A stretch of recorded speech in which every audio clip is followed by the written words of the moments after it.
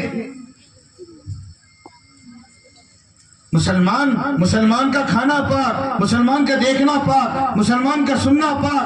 ناپاک چیزوں سے اللہ نے مسلمان کو بچایا ہے. اسی ارادہ کرو اس بات کا, پاکیزہ مال کھائیں گے انشاءاللہ. اپنی تجارتوں کو سنت پر لاؤ, حلال طریقے سے کماؤ, تھوڑا کماؤ, اللہ برکت دیں گے جس طرح اللہ نے صحابہ کی روزیوں میں برکت دی تھی.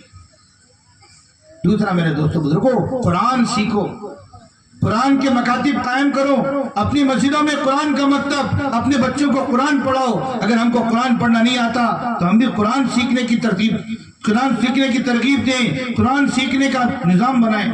روزانہ آدھا گھنٹہ دو گے نا, الف با تا سا, کتنا آسان ہے بتاؤ.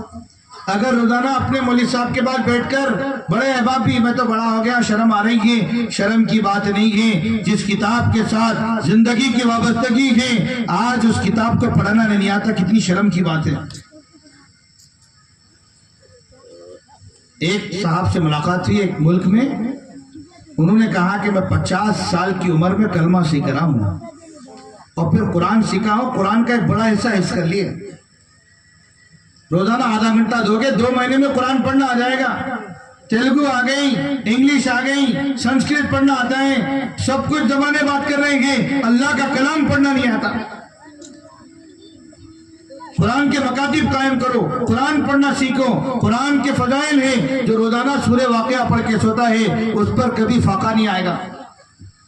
حضرت نے فرمایا اگر رات میں سونے سے پہلے سورہ واقعہ پڑھ کر اللہ کے خزانوں سے تعلق نہیں جوڑو گے تو پھر دوسرے دن صبح میں غیروں کی خوشامد کرنا پڑے گا حرام اسباب لینے کے لیے. سورہ یاسین پڑھ کے سوئیں گے, اگر اس رات موت آ گئی شہید مرے, شہادت کی موت ہوگی. سورہ تبارک الذی پڑھیں گے, قبر کا عذاب نہیں ہوگا. اللہ کے نبی صلی اللہ علیہ وسلم الف لام میم سجدہ 21ویں پارے میں اور سورہ تبارک الذی 29ویں پارے میں جب تک پڑھ نہیں لیتے تھے جب تک سوتے نہیں تھے. کیا بھائی سب پڑھیں گے انشاءاللہ؟ ارے عظمت ہوگی نا تو اللہ تعالیٰ قرآن پڑھنا بھی سکھا دیں گے. قرآن پڑھنا بھی. قرآن ایسے لوگوں کو دیکھا گیا زبان نہیں پلٹ رہی تھی, 40 دن میں صرف کلمہ صحیح ہوا, لیکن باقی زندگی میں دیکھا گیا بہترین قرآن پڑھنے والے ہو گئے. امام صاحب نہیں آئے تو مسجد میں ان کو آگے بڑھایا جا رہا ہے کہ صاحب قرآن پڑھنا, ان کی قرآن اچھی ہے.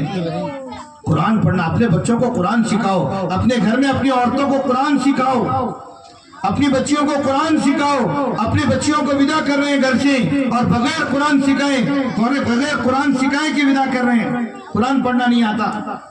بہترین جزدان میں قرآن رکھ کر گھر میں بچی کو دے رہے ہیں کہ ہمارے گھر کا پہلا سامان آ رہا ہے, آپ کے گھر میں ہم قرآن بھیج رہے ہیں. اسی بچی کو گھر والوں نے قرآن دے دیا, بیٹی سورہ فاتحہ پڑھ لو. پڑھنا نہیں آ رہا. بچی اینسٹائن کی تھیوری جانتی ہے, میتھ ٹریگنومیٹری کے فارمولے معلوم ہے, بچی کو انگریزی آتی ہے, قرآن پڑھنا نہیں آتا. آپ بچو یہ بچی اپنے بچوں کی کیا تربیت کرے گی؟ اس لیے قرآن گھر میں, کیا بھائی قرآن کا ماحول بناؤ گے انشاءاللہ؟ روزانہ گھر میں تعلیم کرو, 5 چیزوں کے ساتھ میں جیسے بتائی گئی اس میں قرآن کا حلقہ بھی ضرور لگاؤ. اور پھر میرے دوستو بزرگ اپنے اخلاق اچھے کرنا. آج فساد اخلاق کا ہے, ہر کوئی بڑا بننا چاہتا ہے.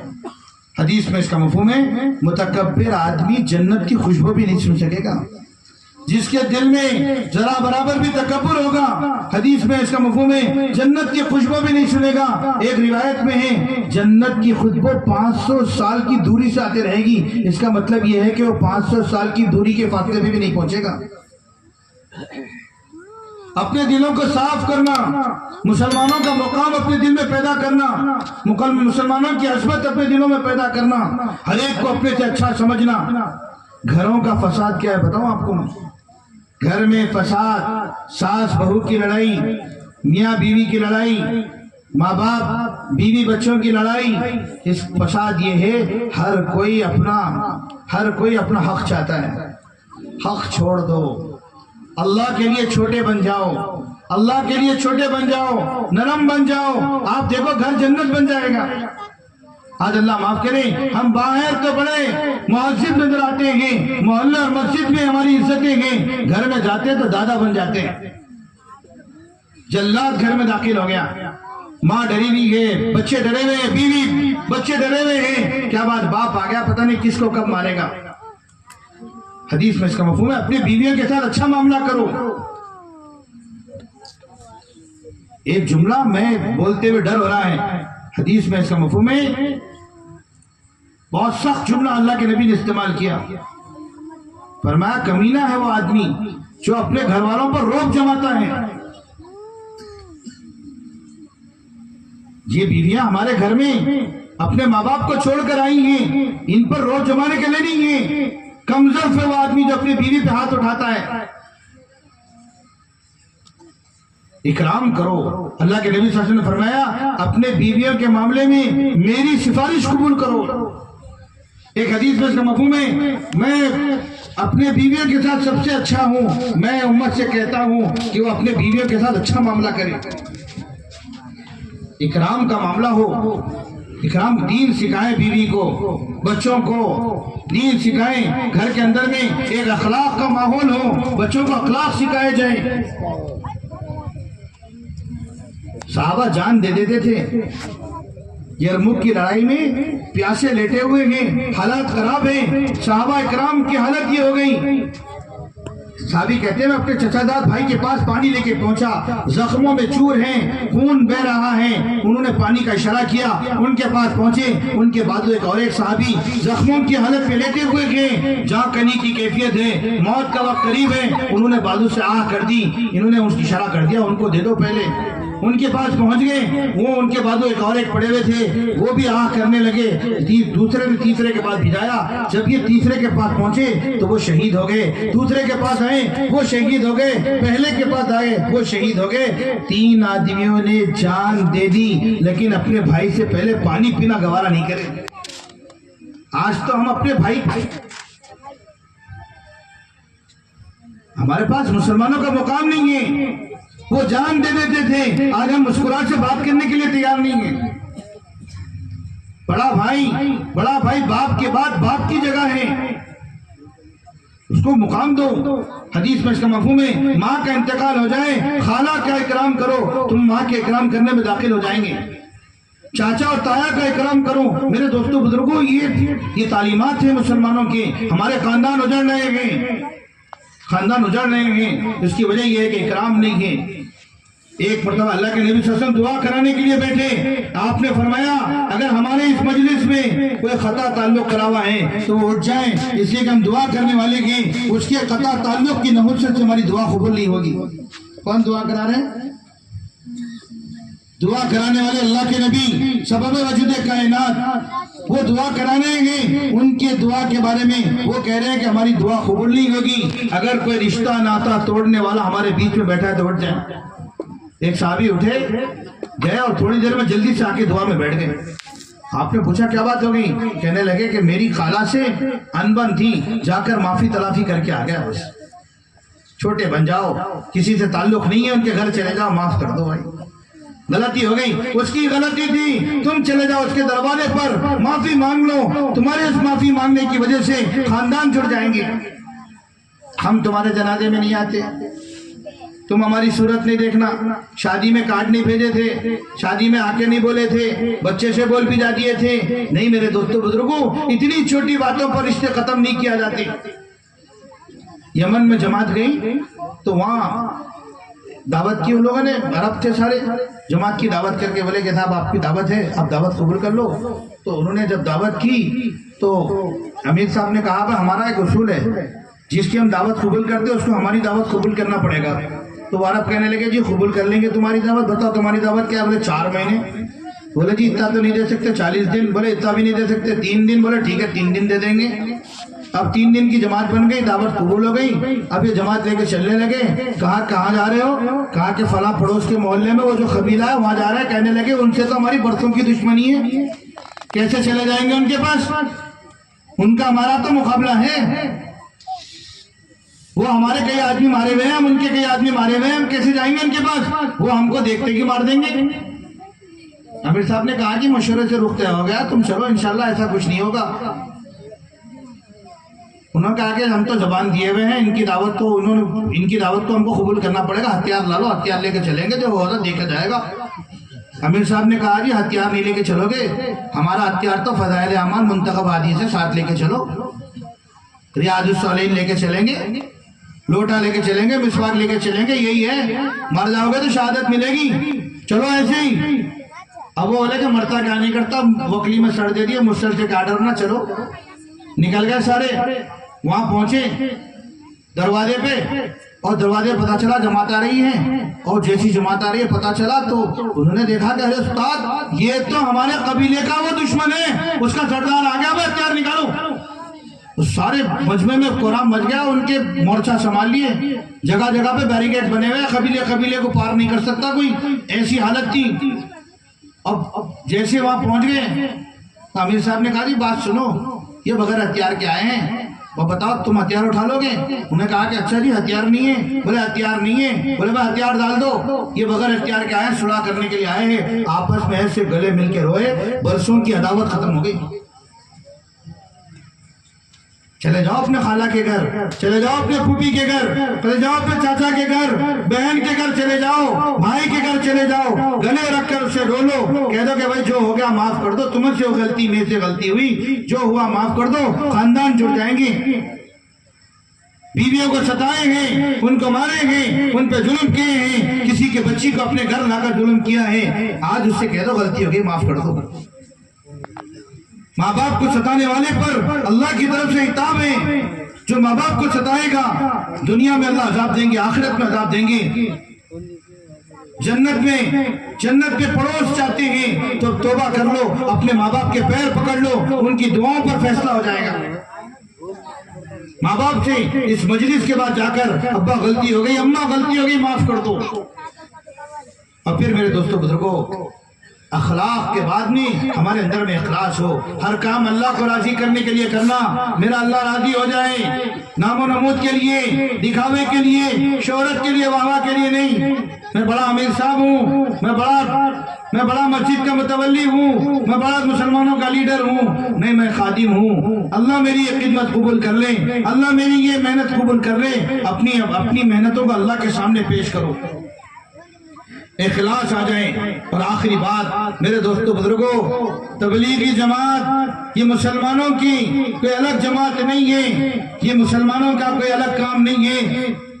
تبلیغ مسلمانوں کے، ہر مسلمان کے اوپر ذمہ داری ہے، ہر مسلمان پر فرض ہے. جو کلمہ پڑھتا ہے، جس نے لا الہ الا اللہ پڑھا ہے، جس نے اپنے نبی کو نبی مانا ہے، آخری نبی مانا ہے، جس نے محمد رسول اللہ صلی اللہ علیہ وسلم کی رسالت پر ایمان لایا ہے، اس کی ذمہ داری ہے کہ وہ تبلیغ کا کام کرے، وہ دین کی محنتیں کریں. یہ دین ہمارے پاس قربانیوں سے آیا ہے، بڑی محنت اور مشقتوں کے ساتھ یہ دین پہنچا ہے. میرے دوستو بزرگوں، آج ہم اللہ کے راستے میں نکلنا نہیں چاہتے. اگر ہماری طرح صحابہ نہیں نکلتے تو شاید آج ہم یہاں مسلمان نہیں ہوتے. علاقوں میں آج دین کی فضائیں قائم ہو گئی.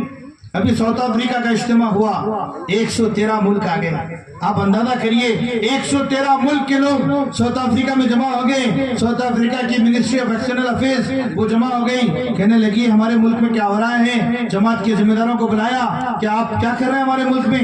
انہوں نے کہا کہ اجتماع کر رہے ہیں. اچھا جی کیا ہوگا اجتماع میں؟ انہوں نے کہا کہ اللہ رسول کی باتیں ہوگی، آسمان کے اوپر کی یا زمین کے نیچے کی باتیں ہوں گی. آسمان کے اوپر، زمین کے بیچ کا تو ہمارے ساتھ کوئی مسئلہ نہیں ہے، آٹومیٹک ہمارے پاس آ جاتا ہو. بولے کون آ رہے ہیں؟ بولے جی ہمارے حضرت آ رہے ہیں نظام الدین سے.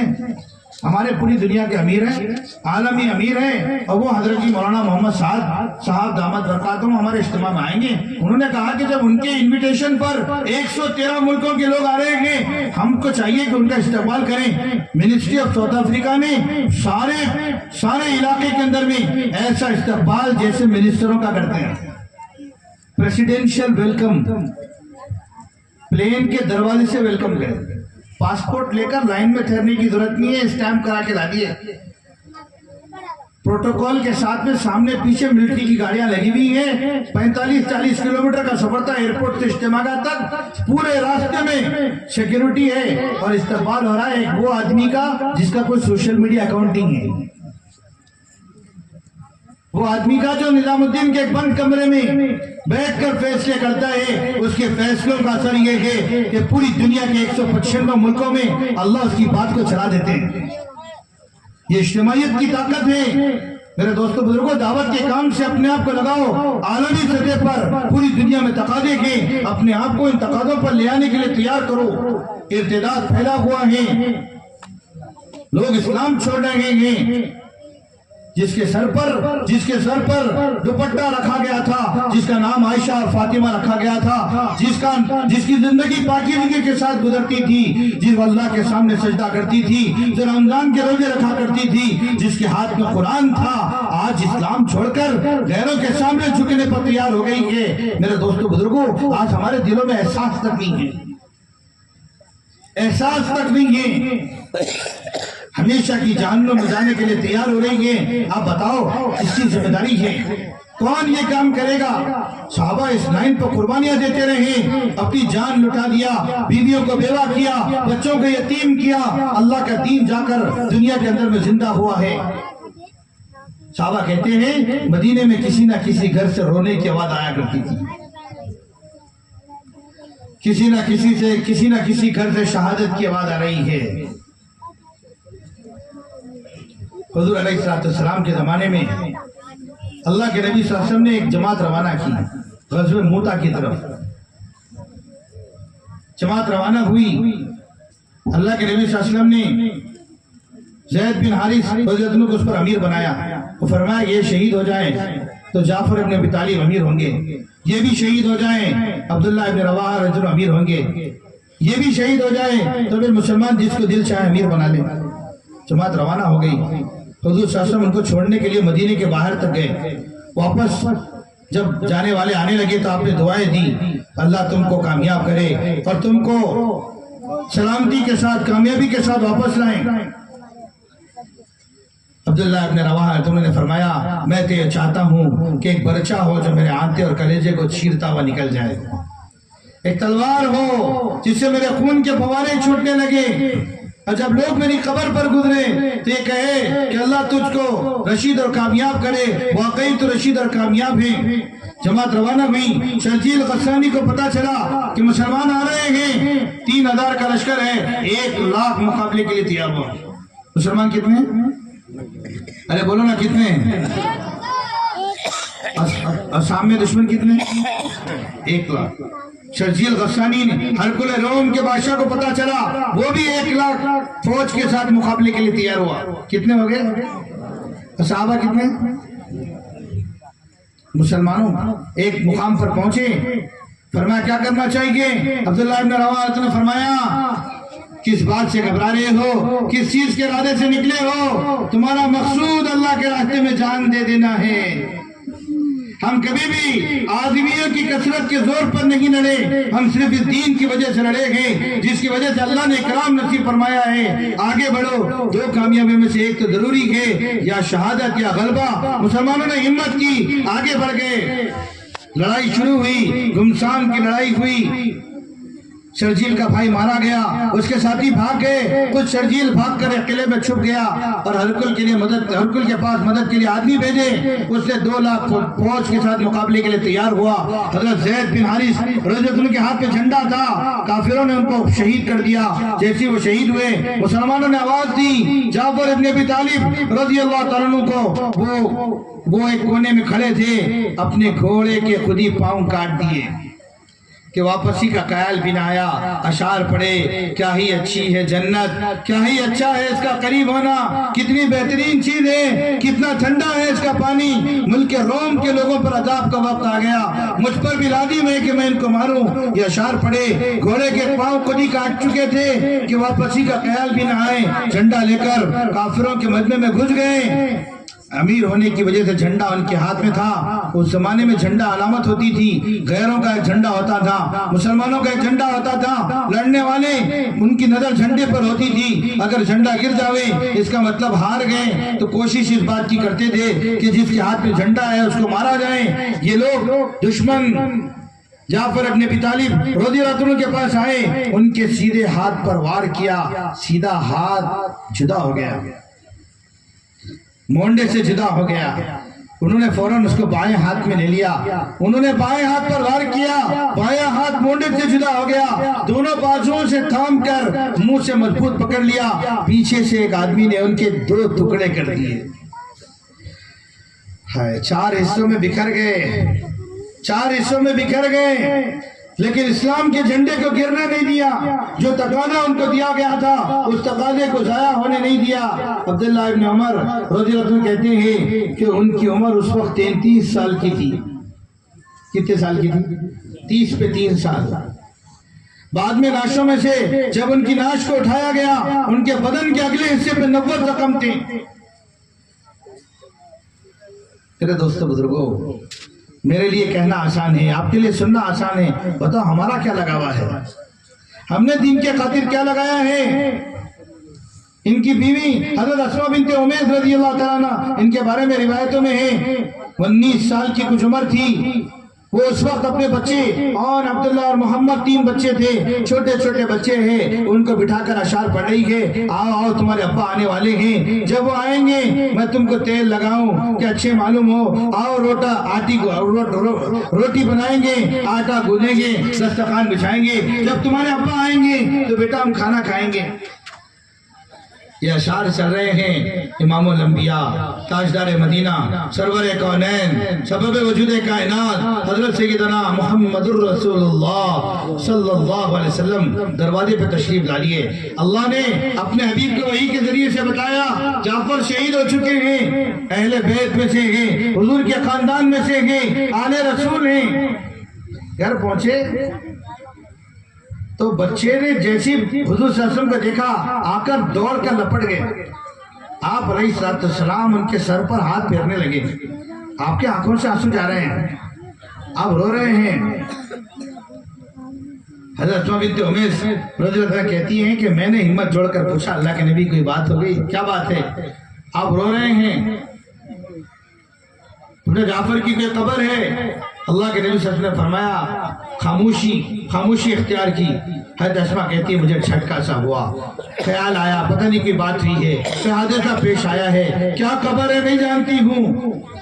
19 سال کی وہ خاتون ہے جس کی پوری زندگی اللہ کے راستے میں گزری ہے, سب سے پہلے ہجرت کرنے والی ہے, 7 سال تک حبشہ میں زندگی گزاری ہے, پھر مدینہ مکہ آئی ہے, پھر مکے سے مدینہ, اور پھر آج غزوہ موتا میں اس کا شوہر شہادت کا جام پی چکا ہے. ایسی خاتون اپنے نبی صلی اللہ علیہ وسلم سے پوچھ رہی ہے اللہ کے نبی جعفر کی کوئی خبر ہے تو بتا دیجئے. آپ نے فرمایا اسماء صبر کر لے, اسماء صبر کر لے, جعفر شہادت کا جام پی چکا ہے. ایک چیخ مار کر بے ہوش ہو گئی, ایک چیخ مار کر بے ہوش ہو گئی. بچے دوڑ کر ماں کو لپٹ گئے, ماں کیا بات ہو گئی؟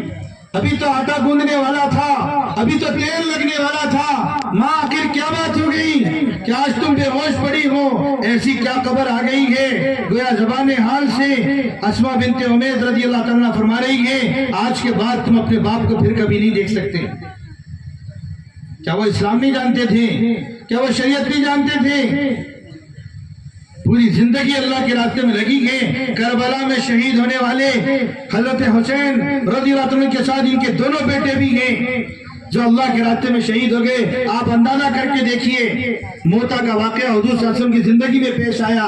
اللہ کے نبی صلی اللہ علیہ وسلم کے بعد حضرت ابوبکر کا دور گزرا رضی اللہ تعالیٰ عنہ, حضرت عمر رضی اللہ کا دور گزرا, پھر حضرت عثمان کا دور گزرا, حضرت علی رضی اللہ کا دور گزرا, اس کے بعد حضرت حسین کی کربلا پیش آئی ہے. جب تک یہ اپنے بچوں کو سنبھال کر تیار کیا ہے اور پھر ایسی محنت کی ہے کہ ان کے بچے بھی اللہ کے راستے کی شہادت کا جام پیے.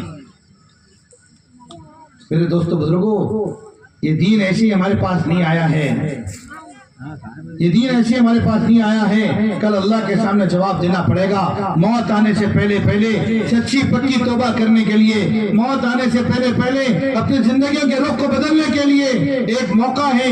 اللہ کے راستے میں وقت لگائیں. 4 مہینے جو اس مجمع میں جس کو بات سمجھ میں آ رہی ہے, ہمت اور ارادہ کر کے کھڑے ہو جاؤ کہ اللہ کے راستے میں نقد اس مجمع سے.